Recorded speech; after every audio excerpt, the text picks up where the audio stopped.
I am so tired of hearing Christians telling me, Brother Paul, I'm just so weak.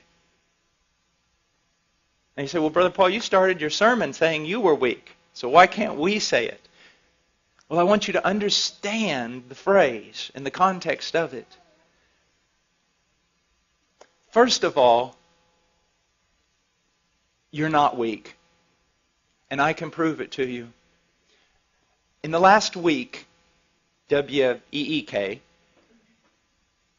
how much time did you spend grasping and striving to know God and His Word?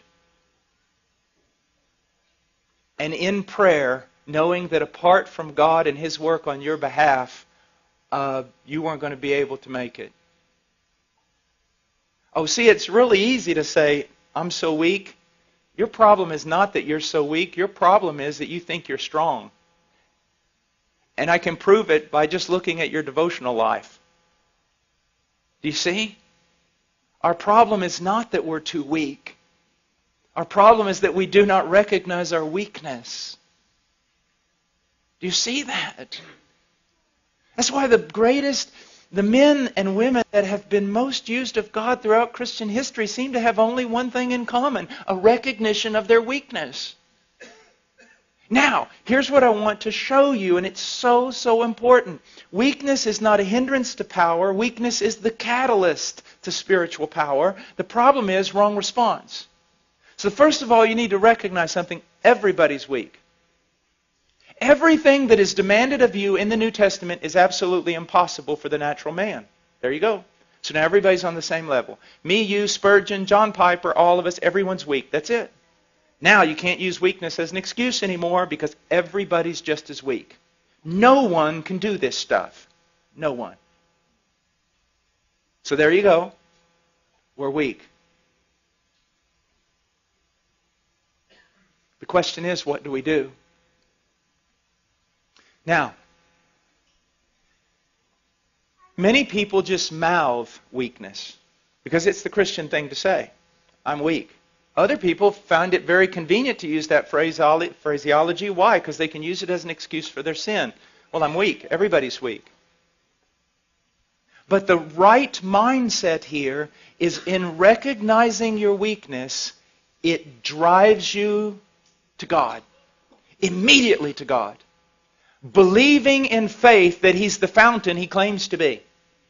That He's the source and the helper that He claims to be. That He is one of unlimited resources. That He does not greedily hand out to children, but He lavishes upon us. So see, your problem is that you're really not recognizing you're weak. Or you recognize you're weak, but you just stay there in your weakness. The thing is, your weakness ought to drive you to God every time. But here's a problem. Let's enter in with your heart condemning you and Satan helping your heart condemn you. See, I have found so many people. I saw someone last night and I dealt a long time with them. Precious little girl. She recognized her weakness. She recognized her frailty. She recognized her sin. She recognized there were some things in her life she couldn't overcome right now. But here was her problem. She would see her sin, and because of the work of the devil and sometimes our own heart condemning us, she would put herself in the penalty box every time that she sinned. Well, you can't go to God right now. You can't just keep running back to Him. I mean, you sinned yesterday and you repented and asked for forgiveness. Now you've done the same exact thing today. I mean, you run back to Him, you're just a hypocrite. You don't appreciate God. You don't have a high view of God. What do you think? God just hands out pardon to everyone? And isn't that what we do? And isn't that what we think? We sin, a sin that we've already sinned and already repented of, and because of it we think we need to put ourselves in a penalty box for a little while, at least a couple of days, and try to work our way back into favor before we come to God. Because if we think, actually, you mean if I go back every time I do this, just immediately, not only going back and asking for forgiveness, but expecting forgiveness, isn't that hypocrisy? Isn't that a low view of God? Isn't that treating God as a forgiveness machine? No, it's being biblical. It's what poverty of spirit is supposed to do to us. Now again, I'm not preaching this, hopefully, to unconverted church people who are going to say, wow, if God's that good, I'll sin all the time and just go back and ask for forgiveness. Hopefully I'm not talking to people like that. Hopefully I'm talking to genuine Christians who really want to be something they are not yet.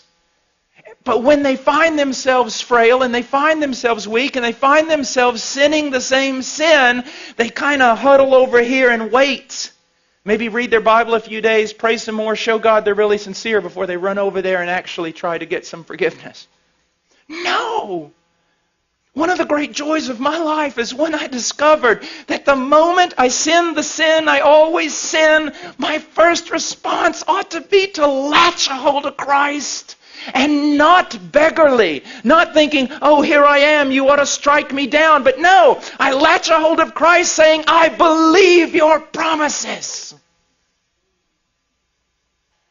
I am in a different realm. I am free. I am a saint. I've been moved out of Adam and condemnation and law. All of it was paid for on that tree. When He died, He knew all of it. He forgave all of it. I'm free. It's absolutely spectacular.